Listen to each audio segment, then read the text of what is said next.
অবতারের সাই ও গো গোড়ায় অবতার কেন না চিনিনি সে যে অবতারে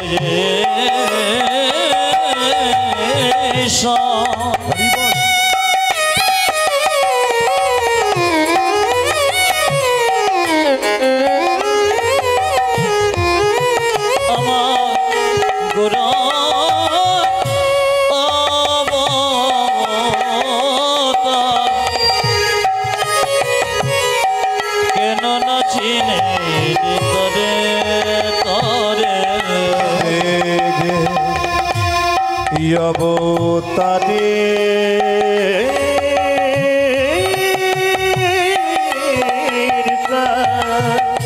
যেভাবে রাখো যেভাবে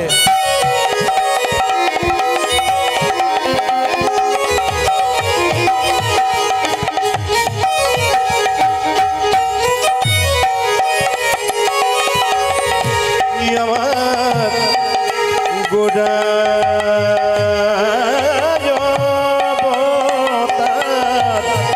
কেন না চিনি তারে হরি নির্বাসের কেন না পিয়া মরিয়া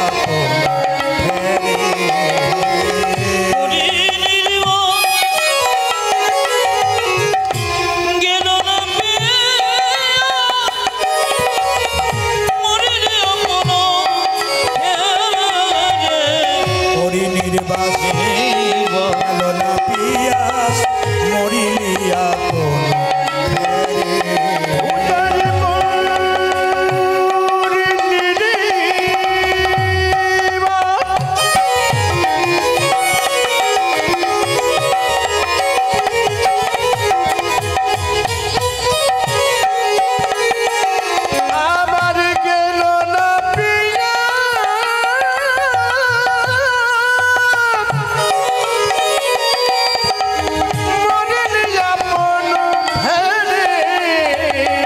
সংসারে আইনি গোরানা ভজিনি সংসারে আইনি গোরানা ভজিনি সংসারে আইনি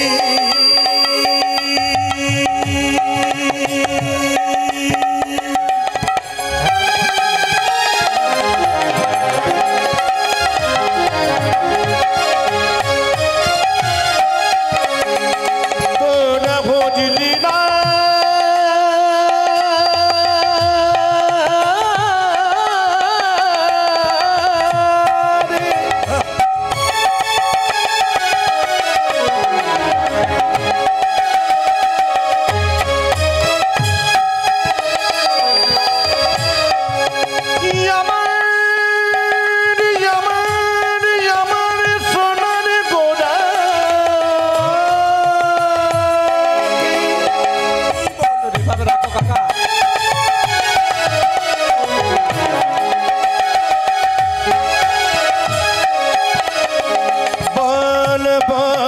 ওরে ওরে কলির যে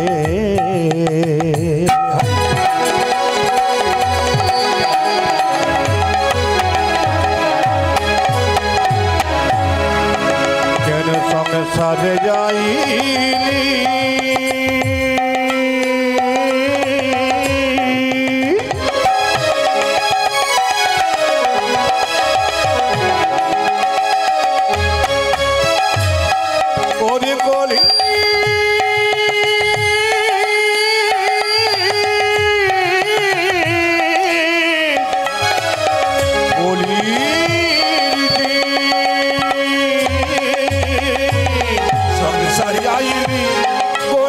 ভজলি শুনিলি কাহারে কথা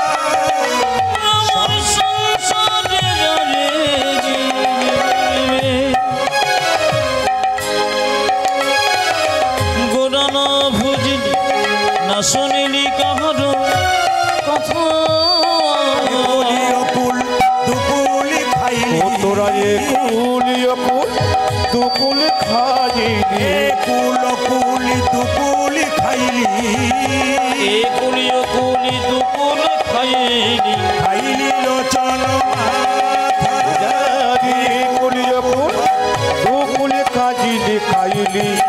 লোচন মাতা ভজলি না গৌরাঙ্গীর চরণ তোরা কেন ভজিলি না গো রঙ্গের চরণ ভজলি না গৌরাঙ্গীর চরণ কেন বুঝলি না গুণাঙ্গীর চরণ মিছে মায়ায় বদ্ধ রইলি ভজলি না গৌরাঙ্গীর চরণ ও তুই মিছে মায় পথরনি ভবিয়া সাজা সারি হর মায়ায় বন্ধ রইলি ভবিয়া সাজা সারি হর মায়ায় বন্ধ রইলি ভবিয়া সাজা সারি হর কেন বুঝলি না গৌরাঙ্গীর চরণ হইলি লোচন মাথা হরে কৃষ্ণ জয় নিতাই জয় নিতাই জয় নিতাই জয় নিতাই সবাই শুনতে পাচ্ছেন হাত তুলবেন শুনতে পাচ্ছেন যারা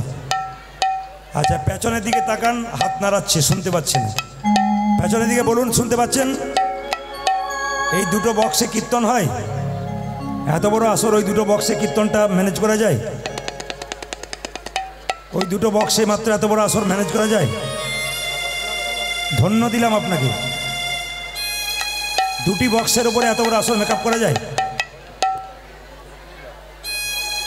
শুনতে পাচ্ছেন একটু দাঁড়িয়ে বলুন হ্যাঁ না না একটু দাঁড়িয়ে বলে দিন ওনাকে বলুন এগুলো পাচ্ছে আপনারা যারা পাচ্ছেন একজন দাঁড়িয়ে বলুন ওনাকে দেখুক হ্যাঁ দেখুন দেখুন কি বলছে মাইক ম্যান ভাই দেখুন কি বলছে দেখুন দেখুন দেখুন কি বলছে তাকান ওদিকে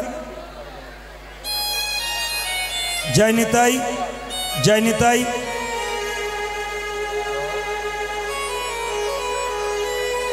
আমি প্রথম যখন আসরে এলাম এদিকে পেরিয়ে গেলাম তখনই বললাম দুটো বক্সের ওপরে এত বড় আসর মেকআপ করা যায় না মনিটর চাই ছোট ছোট মনিটর চাই বেশ যা হয়েছে উপায় নেই যেটুকু আছে সেই নিয়ে চলতে হবে জোরে বলুন রাধা রানী কি বেশ বাবা একটু আস্তে আস্তে শুনে নেবেন হ্যাঁ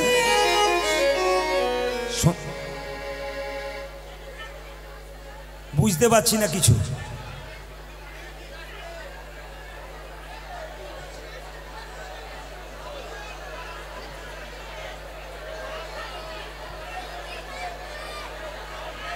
সাউন্ড নেই দর্শকের কাছে সাউন্ড নেই দর্শকের এর আগেবারও তাই হচ্ছিল আগের আসরে শুনতে পাওয়া যাচ্ছিল তাহলে কিছু কেউ কিছু করে দিয়েছে বোধ হয় হ্যাঁ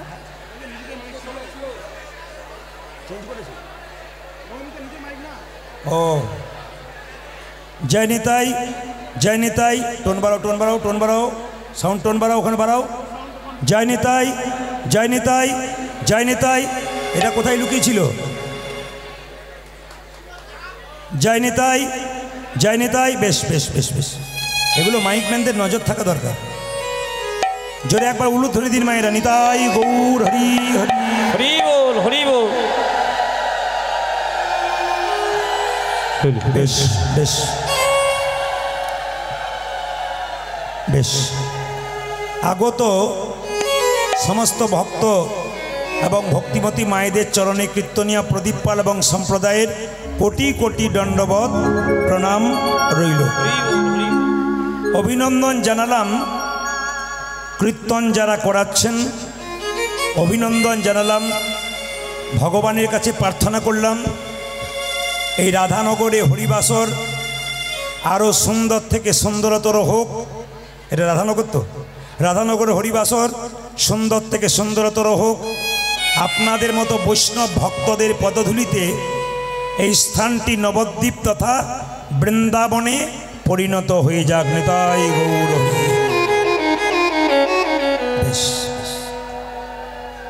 আপনারা আসতে সকাল থেকে সারা রাত্রি পর্যন্ত কীর্তন গান শ্রবণ করছেন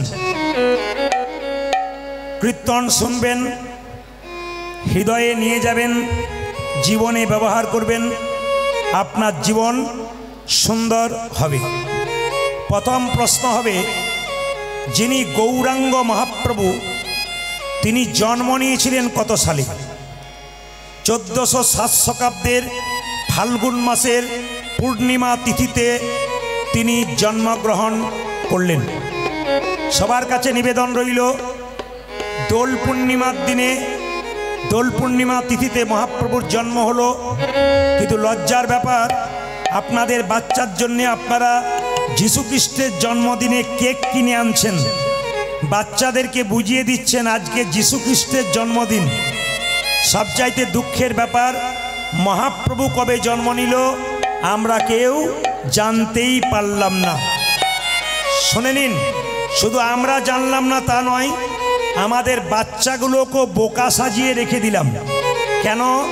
বাচ্চাগুলোকে শেখালাম না যে মহাপ্রভু কবে এলো। যেদিন আপনারা রং খেলা নিয়ে মেতে থাকেন, আবির খেলা নিয়ে মেতে থাকেন, সচিমাতার কোল আলো করে 1407 শতাব্দে ফাল্গুন মাসের পূর্ণিমা তিথিতে মহাপ্রভু এলেন। সেই দিন আকাশে চন্দ্রগ্রহণ ছিল, চারিদিকে উলুধ্বনি হরিধ্বনি, সচিমাতার কোল আলো করে কলিযুগের ভগবান মহাপ্রভু এলেন। বেশ বেশ মায়েরা, জন্মক্ষণটা কত সুন্দর দেখুন, জন্মক্ষণটা কত সুন্দর দেখুন। মহাপ্রভু যখন এলেন তখন নিম গাছের নিচে জন্ম নিয়েছিল বলে নাম হয়েছিল নিমাই। সচিমাতার 8টা কন্যা মারা যাবার পর একটা ছেলে জন্ম নিয়েছিল, তার নাম বিশ্বরূপ। এবার জন্ম নিল একটি সন্তান নিম বৃক্ষের নিচে, তার নাম নিমাই। বাবা জগন্নাথ মিশ্র নাম রাখলেন বিশ্বম্ভর। কাঁচা সোনার মতো গায়ের রং, নাম হলো গৌরাঙ্গ। সবাই তাকাবেন, মহাপ্রভু আজানু লম্বিত ভুজ, আজানু লম্বিত ভুজ। আমরা আপন আপন হাতে মেপে দেখুন, সব 3.5 হাত। মহাপ্রভু ছিলেন 4 হাত। কেন? এরকম করে দাঁড়ালে আমাদের হাত হাঁটু পর্যন্ত যায়, কিন্তু হাঁটু পর্যন্ত যায় না, কিন্তু মহাপ্রভু দাঁড়ালে তার হাত হাঁটু পর্যন্ত যায়।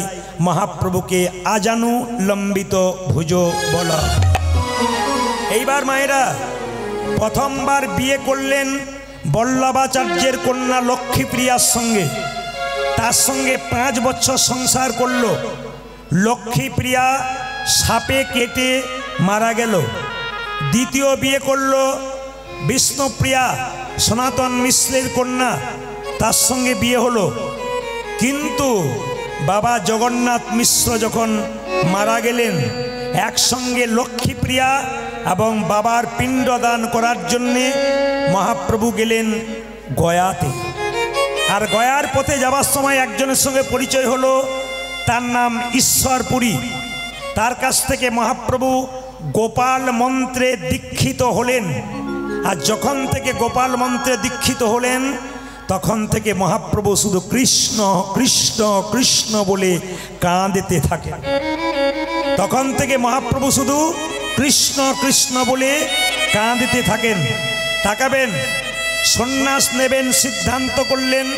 কেশব ভারতীর কাছে সন্ন্যাস মন্ত্র নিয়ে নাম নিলেন শ্রীকৃষ্ণ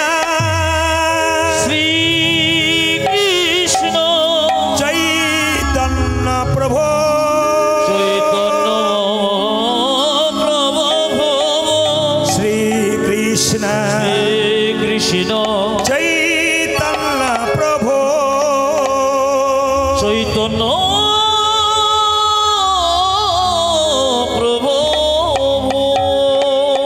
প্রত্যেকটি কথার কিন্তু মানে আছে। শ্রীকৃষ্ণ চৈতন্য, শ্রী মানে কি সুন্দর, কৃষ্ণ মানে কি আকর্ষণ, চৈতন্য মানে কি চেতনা। যিনি প্রত্যেকটা জীবের মধ্যে কৃষ্ণ নামের চেতনা জাগাবেন, তিনি হলেন শ্রীকৃষ্ণ চৈতন্য মহাপ্রভু। প্রত্যেকটা জীবের দ্বারে হরিনাম দেবে বলে প্রেমের ঠাকুর নবদ্বীপের মাটিতে এলেন। শ্রী গৌরাঙ্গ প্রেমের ঠাকুর, প্রেম বিলাতে এলো নদী। আজি শিগো রঙ্গ প্রেমের ঠাকুর, প্রেমে বিলাতে এলো নদী। শ্রী গৌরাঙ্গ প্রেমের ঠাকুর, প্রেম বিলাতে এলো নদী। শ্রী গৌরাঙ্গ প্রেমের ঠাকুর প্রেম বিলাতে এলো নদিয়া। রাধা প্রেমে করা তনু, রাধা প্রেমে গোরা তনু, রাধা প্রেমে করা তনু, আজ রাধা প্রেমী গোড়া তনু, অন্তরে যার শ্যামরাই, রাধা প্রেমে গোরা তনু, অন্তরে জল শ্যামল। রাধা প্রেমে করা তনু, অন্তরে যার শ্যামরাই, আজ রাধা প্রেমী গোড়া তনু, অন্তরে জানতে মোরা। শ্রী গৌরাঙ্গ প্রেমের ঠাকুর প্রেম বিলাতে এলো নিতাই গৌর। আদি শ্রী গৌরাঙ্গ প্রেমের ঠাকুর প্রেমে বিলাতে এলো জোরে বলুন রাধা রানী কি। জয়টা জোরে হবে। শ্যাম সুন্দর কি। এত জোরে বলবেন যেন সোনারপুর রেল স্টেশন পর্যন্ত যায়। রাধা রানী কি, শ্যাম সুন্দর কি, মদন মোহন কি, হরিবাসর কি, সাধুগুরু বৈষ্ণব কি। গরম লাগছে কি? না, না, প্রমাণ হয়ে গেল যে আপনার কত ডুবে গেছেন। আমি কি বলছি এদিকে না জানি, সবাই জয় দিচ্ছেন মানে ডুবে গেছেন। যেমন রাধা রানী কি। এ আজকে আমাকে জ্বালাবে, এ গোটাটাই জ্বালাবে, গোটাটাই জ্বালাবে আমাকে, আমি বুঝতে পেরেছি। রাধা রানী কি, শ্যাম সুন্দর কি, মদন মোহন কি, হরিবাসর কি। মন দিয়ে শুনে নিন গৌরচন্দ্রিকার ছোট্ট ছোট্ট কথা। মায়েরা, ভগবানের সঙ্গে যত সম্বন্ধ তৈরি করবেন, ভগবান তত আপনার কাছে এগিয়ে আসবে। চৈতন্য মহাপ্রভুর বাড়িতে রামকৃষ্ণ দেবের যেখানে শোবার বাড়ি, সেখানে চৈতন্যের ছবি ছিল। শোবার সময় চৈতন্যকে প্রণাম করে শুত। যেই রামকৃষ্ণ দেবকে প্রণাম করতে আসতো, তাকে বলতো না তুমি বেঁচে থাকো, তুমি বড় হও, শুধু একটি কথা বলতো, তোমার চৈতন্য হোক। আমি আপনাদের সামনে বলতে চাই, আপনারা কীর্তন শুনতে এসছেন, আপনাদের ভেতরে চৈতন্য হোক, গোবিন্দের প্রতি প্রীতি হোক, ভগবানের সঙ্গে সম্বন্ধ তৈরি হোক। সুন্দর সুন্দর কথাগুলো শুনবেন, জীবনে ব্যবহার করবেন। আমি আগেই বললাম জীবন সুন্দর, জীবন সুন্দর হবে। শুনবেন মায়েরা, আপনারা হয়তো জানেন কি জানেন না, দেখবেন মশা সব চাইতে কম দিন বাঁচে। মশা 22 দিন, কিন্তু কচ্ছপ বাঁচে কতদিন? কাছিম 500 বছর বাঁচে। শুনে নিন সম্বন্ধটা কেমন, তাকাবেন। কাছিম যেখানে ডিম পাড়ে, নদীর কিনারায় ডিম পেড়ে গর্তের মধ্যে ডিমগুলোকে ভরে মাটি ঢাকা দিয়ে দেয়। কাছিম অনেক দূরে খাবার জোগাড় করতে যায়, কিন্তু খাবার খেতে খেতে মাঝে মাঝে কিন্তু ডিমগুলোর জন্য চুপচাপ চোখ মুজে ধ্যান করতে থাকে। ডিমগুলোর সঙ্গে সম্বন্ধ করে দূর থেকে। বাচ্চা জন্ম নেয় ডিম থেকে, মা জানতে পারে না, বহু দূরে মা বসে আছে নদীর কিনারায়। মাকে বাচ্চা খুঁজতে হয় না, বাচ্চা মাকে খুঁজে নেয়। কেন? সম্বন্ধ তৈরি করার জন্য। আপনি বাড়িতে বসে আছেন, একটি ছেলে গিয়ে যদি বলে 1 গ্লাস জল হবে, আপনি দেবেন। কিন্তু সেই ছেলেটি গিয়ে যদি বলে কাকিমা 1 গ্লাস জল হবে, তখন অন্তরটা আপনার আরও কেঁদে উঠবে। আমাকে মা বলেছে জল খাবি, আই তোকে জল দিয়ে দিই। সম্বন্ধ যত পাকা করবেন, ভগবানকে তত জানতে পারবেন। আর একটা প্রমাণ দিয়ে দিই, মহাপ্রভুর যখন বিয়ে হয়েছিল বিষ্ণুপ্রিয়ার সঙ্গে, তখন বাসর রাতে মহাপ্রভু বিষ্ণুপ্রিয়ার সঙ্গে বাসর ঘরে যাচ্ছিল। যেতে যেতে মহাপ্রভুর ওই চৌকোটাতে হোঁচট খেয়ে পায়ের আঙুলটা ফেটে গিয়ে, হরে কৃষ্ণ, চৌকোটাতে গিয়ে কি হয়েছে, জোরে আঘাত পেয়ে পায়ের আঙুলটা ফেটে গেছে। আর যখনই ফেটে গেছে বাবা, বিষ্ণুপ্রিয়া খুঁজে পাচ্ছে না, এত রক্ত বেরোচ্ছে, কি করব? নিজের কাপড়টা টুকরো করে কেটে বিষ্ণুপ্রিয়া মহাপ্রভুর পায়ে বেঁধে দিয়েছে। কেউ জানতো না, বাড়ির চাকর ঈশান জানে না, সচিমাতা জানে না, একজন জানলো, তার নাম লোচন দাস ঠাকুর। ওখান থেকে অনেক দূরে বাস করে।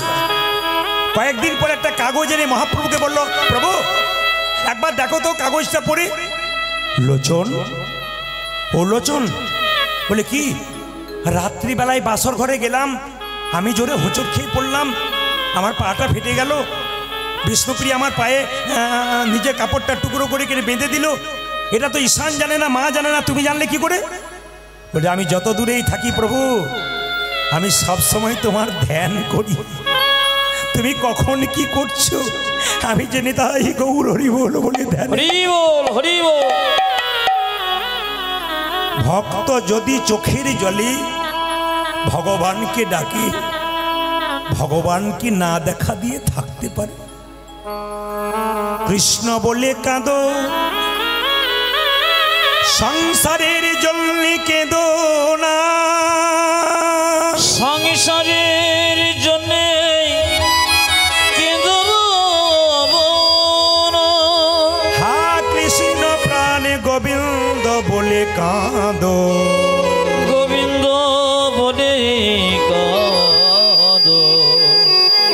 আপনাকে মাইক ঠিক করুন, তারপরে গান করাবেন। এত ডিস্টার্ব দিলে কীর্তন হয় না। সব কীর্তনগুলো চালাচ্ছেন আপনি পরিষ্কার পরিচ্ছন্ন, এটা কেন গন্ডগোল করছেন? অথচ উনি আমার দিকে তাকাচ্ছেন একবারও ভয়ে, একবারও তাকাচ্ছেন না, চুপচাপ মাথা নিচু করে বসে আছে। আমি প্রেমের কথা আপনাদের বলবো কি করে? চি চা কুকা করলে হবে কি করে? হরে কৃষ্ণ। কৃষ্ণ বলে একবার কাঁদো, কৃষ্ণ বলে একবার কাঁদো। ছেলের জন্যে কাঁদবে, মেয়ের জন্যে কাঁদবে, শেষে ছেলে মেয়ে প্রশ্ন করবে তুমি আমার জন্যে করেছো কি? আপনি বলবেন যার জন্যে করি চুরি, সে কিনা বলেছ, সে কিনা বলেছ। চোখ থেকে জল আসবে, সেই জল গরম হবে, স্পর্শ করলে গরম লাগবে, মুখের মধ্যে প্রবেশ করলে নোনা নোনা ভাব লাগবে, কিন্তু